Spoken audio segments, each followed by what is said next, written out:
Never before have men had so many means of saving time, and never before have they had so little time to rest. That's how Fulton Sheen begins his reflection, and in those words, he reveals a truth that feels more real today than ever. We have machines, technology, and entertainment at our fingertips, yet we have forgotten how to truly rest, how to be silent, how to contemplate the good. If you love hearing profound teachings like this one, stories and reflections from the saints and great spiritual minds, make sure to subscribe to the Stigmata channel so you don't miss what's coming next. Never before have men had so many means of saving time, and never before have they had so little time for leisure or rest. Few people realize this paradox. Modern advertising has created in our minds a false idea that leisure and not working are the same thing, that the more surrounded we are by buttons, wheels, and devices, the more time we possess. But this division between workdays and days of rest is too simplistic. In practice, for most men, it destroys the very possibility of true leisure. Precious hours outside work are wasted in useless passivity, waiting for something interesting to happen. True rest is not mere pause between acts of work. It is an intense activity, though of a different kind. Just as sleep is not the cessation of life, but a different mode of it, so rest too is a form of life, no less creative than our working hours. True rest, true leisure, cannot be enjoyed without a certain recognition of the spiritual world. Its highest purpose is the contemplation of the good. Its goal is to see, from a higher perspective, the small efforts of each day in the light of a greater divine goodness that surrounds us. Genesis tells us that, after the creation of the world, God saw all that he had made, and behold, it was very good. Whenever man is engaged in creative work, he too must look upon his labor with that same divine contemplation.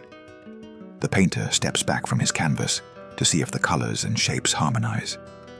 In the same way, true rest is a withdrawal for the sake of seeing rightly, a pause to observe the meaning of the things that fill our days. We cannot find true satisfaction in our labor unless we stop often enough to contemplate it. Many of our social and economic projects fail because they are driven by men who are constantly working, never pausing to ask why they do what they do, or whether they should be doing it at all. Merely being busy or earning a salary can never fulfill the human need for creative work. Every kind of labor can be sanctified if it is done with a divine intention. Sweeping a floor, driving a truck, or checking a list of car plates. All these acts can become good if done with the simple desire to serve God. Even the humblest occupation can take on eternal meaning and become divine. If we direct our work toward God, we will work better than we ever imagined. Accepting this truth is itself a form of rest. Once a week, man should rest from his work, not only for the sake of his body, but to stand before God and reflect on his week's labor, recognizing that all he has done and all the materials he used came from his hands. Even the energy he spent is a gift from God. In such true rest, the scientist will realize that he is not the author of his discoveries.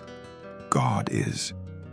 The teacher will see that every truth he transmitted was a ray of divine wisdom. The cook who peels potatoes, if he rests in this way, will see that even those humble tasks are divine gifts. Rest allows us to contemplate the small things we do in relation to the great things God does. It reminds us that all human acts derive their value from Him. To adore means to value. When we adore God, we restore to our tedious days their true worth, placing them back into right relation with Him, the source of all value. This adoration is itself a form of rest, an active and creative contemplation of divine things. From it we rise renewed. As the Gospel of Matthew says, "Come to me, all you who labor and are burdened, and I will give you rest." Today, so many people live under the illusion that because they have 1,000 ways to pass the time, endless screens, endless noise, they are resting. But that isn't rest. Rest is contemplation.